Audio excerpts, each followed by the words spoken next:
എങ്ങനെയായിരുന്നു നിങ്ങൾ ഇതിൻ്റെ ഭാഗമായി മാറിയത്?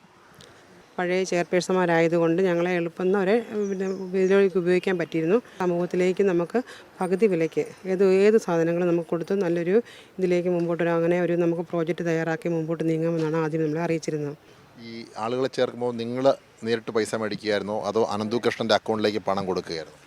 ആളുകൾക്ക് മെമ്പർഷിപ്പ് കൊടുക്കുന്നത് അനന്തുകൃഷ്ണൻ തന്നിരിക്കുന്ന ഒരു രസീതുണ്ട്. അതിനകത്ത് നമ്മൾ കണക്കെഴുതി അവരുടെ കയ്യിൽ നിന്ന് നേരിട്ട് 320 രൂപ ഞങ്ങൾ വാങ്ങിക്കുമായിരുന്നു.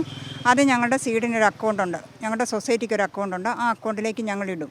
അത് കഴിഞ്ഞ് ഓരോ ചിലവുകളും കാര്യങ്ങളും വരുമ്പോൾ സർക്കുലർ അനന്തകൃഷ്ണൻ്റെ ഓഫീസിൽ നിന്ന് വരും. അതനുസരിച്ച് ഞങ്ങൾ ഈ പൈസ അങ്ങോട്ടും ഇങ്ങോട്ടും എക്സ്പെൻസ് ആകുന്നതൊക്കെ എങ്ങനെയാണ് ചെയ്യുന്നത്. ഞങ്ങളുടെ ഇവിടെ നടത്തിയ ഫെസ്റ്റിനെല്ലാമുള്ള ചിലവുകളെല്ലാം നമ്മൾ ഈ സീഡിനകത്തുനിന്നാണ് എടുത്തിരിക്കുന്നത്. അപ്പോൾ സ്വാഭാവികമായിട്ടും ചിലവുകൾക്ക് വേണ്ടിയിട്ടാണ് ഇത് കൂടുതലായിട്ട് ഞങ്ങളെക്കൊണ്ട് ഉപയോഗിപ്പിച്ചത്. ഇപ്പോൾ ഈ സത്യം പറഞ്ഞാൽ ഞങ്ങൾ റിട്ടേൺ വെക്കാൻ ഇങ്ങേര് പറഞ്ഞിരുന്നു, എല്ലാവരോടും പറഞ്ഞു റിട്ടേൺ വെക്കാൻ. പൈസയുടെ ഇത് വന്നു കഴിഞ്ഞപ്പോൾ ആൾക്കാർ കുറേ പേര് വന്ന് റിട്ടേൺ വെച്ച് കഴിഞ്ഞപ്പോൾ ഞങ്ങളോട് ആദ്യമേ ഈ പുള്ളി 3 ദിവസത്തേക്കകം കൊടുക്കുമെന്ന് പറഞ്ഞു. അപ്പം ജനങ്ങളുമായിട്ട് ഞങ്ങൾക്കാണല്ലോ സമ്പർക്കം. ആ ജനങ്ങൾ ഞങ്ങളുടെ ഇടയ്ക്ക് വന്ന് ഭയങ്കരമായിട്ട് ബഹളം വെക്കാൻ തുടങ്ങിക്കഴിഞ്ഞു.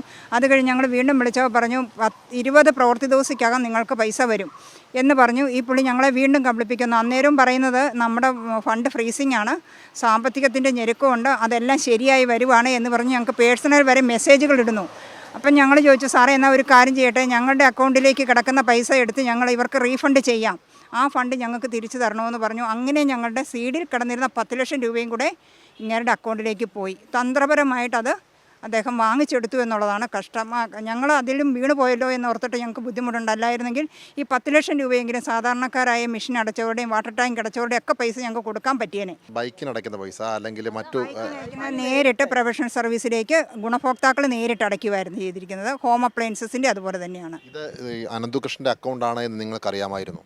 അനന്തകൃഷ്ണൻ്റേത് അല്ല, ഇത് ഒരു സൊസൈറ്റിയുടെയാണ് എന്നുള്ളതാണ് പുള്ളി ഞങ്ങളോട് പറഞ്ഞ് ധരിപ്പിച്ചിരുന്നത്. ഈ തട്ടിപ്പ് നടന്നപ്പോഴാണോ നിങ്ങൾ അറിയുന്നത് ഇത് അനന്തകൃഷ്ണൻ അക്കൗണ്ടായിരുന്നു എന്ന്?